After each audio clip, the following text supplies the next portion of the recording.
আসসালামু আলাইকুম আমার প্রিয় বন্ধুরা, সবাই কেমন আছেন?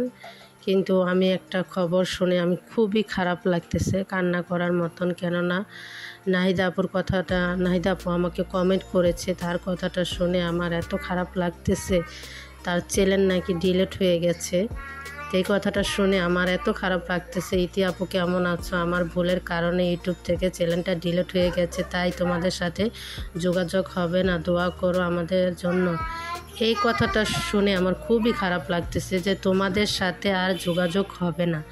এই কথাটা শুনে আমার খুব খারাপ লাগছে। আমি আবার তাকে রিপ্লাই করলাম, আপু তুমি একটা চ্যানেল আবার খোলো, 2-3 দিন পর পর একটা ভিডিও দিও, ইনশাআল্লাহ আমরা তোমার পাশে সবাই থাকবো। এই কথাটা বললাম, শুনে খুব খারাপ লাগতেছে যে আমাদের সাথে আর যোগাযোগ হবে না। আসলে আমাদের গ্রুপে নাহিদা আপু, তারপরে কামরুন নাহার, আরও আছে রাবে আপু, আমরা যেই কষ্টটা করে ওয়াচ টাইমটা এনেছি তার চেয়ে বেশি নাহিদা আপু কষ্ট করছে। কেননা সে অনেক আগের থেকে করছে।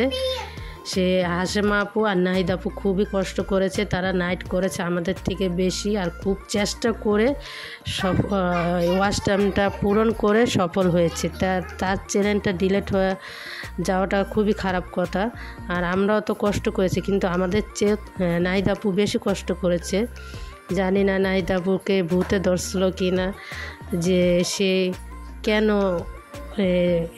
থাম্বনেল দিল ইন্ডিয়ান, তারপরে ভারতের থাম্বনেলগুলো দিয়ে যে নিজের ক্ষতি নিজে করলো। হয়েছিল চ্যানেলটা, যা হচ্ছে না হলে নাই, এমন না তো আমাদের ইউটিউবে টাকা দিয়ে আমাদের সংসার চালান লাগবে। দিয়ে দিয়েছি, হইলে হোক, না হলে না হোক, যেভাবে পড়ে আছে থাক। সবচেয়ে বড় কথা এইটাই। তাই তোমাদের সবাইকে সাবধান করে দিলাম, তোমরা কেউ কিন্তু এরকম থাম্বনেল আর কিছু দিও না। আর এখানেই ভিডিওটা শেষ করলাম। আল্লাহ হাফেজ।